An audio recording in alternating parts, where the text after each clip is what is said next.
Olá, galera, boa tarde. Este é o vídeo da continuidade do resumo do livro da Hannah Arendt, Origem do Totalitarismo, Antissemitismo, Imperialismo e Totalitarismo. O tema é os judeus, o Estado, nação e o nascimento do antissemitismo. E o subtema é os equívocos da emancipação e o banqueiro estatal judeu, né? Então, bom, vou tentar ser o mais sucinto possível para poder que esse vídeo chegue a mais pessoas, né? Pessoas como eu, como você, né? E, então, vamos que vamos, né?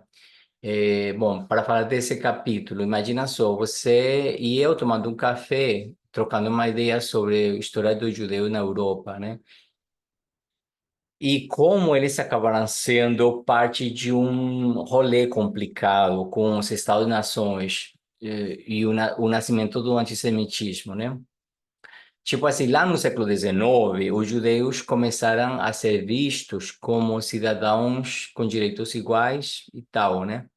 Mas, na real, era meio contraditório, porque os próprios governos que davam esses direitos, né, eram os mesmos que antes achavam que só quem era da mesma nacionalidade podia ser cidadão de verdade, né?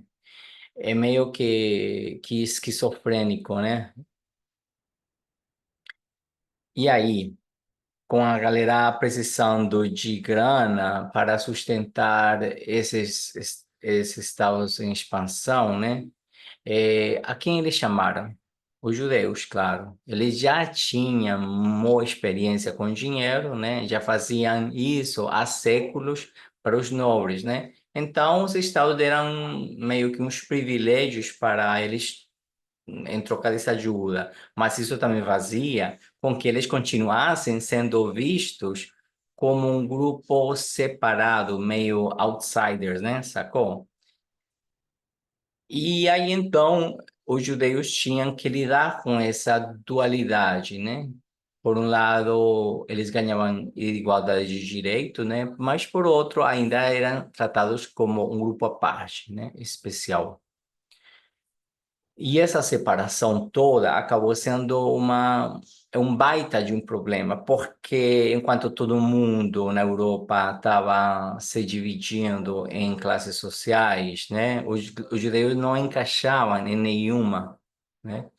Não eram exatamente da classe média, nem aristocrata, nem trabalhadores. Eles eram tipo exceção à regra.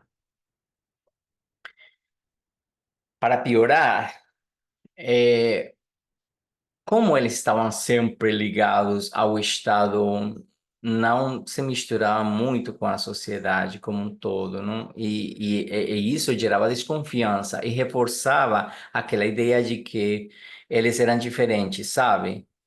E com o tempo, essa diferença virou alvo de antissemitismo, né? Quando os governos começaram a perder poder, a galera começou a culpar os judeus, como se eles fossem os responsáveis pelos problemas do Estado, né? Aí vem o imperialismo no fim do século XIX, né? E a coisa desanda, né? De vez.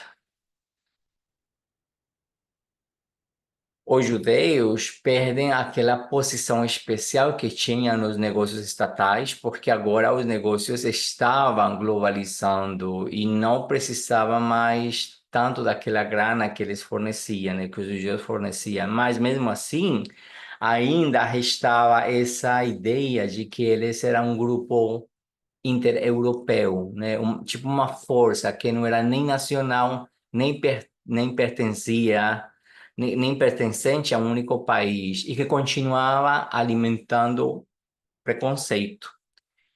O que continuava,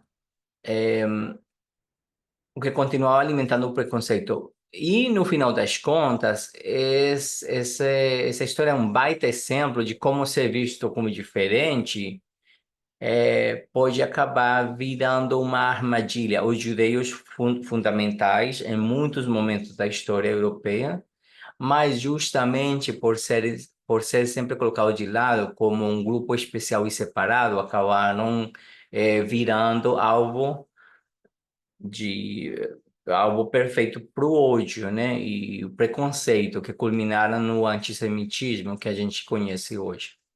Então, basicamente, é um papo denso, praticamente esse é o resumo desse capítulo, mas dá para ver como essas contradições históricas acabaram moldando não somente a história dos judeus, mas também do próprio continente europeu, né?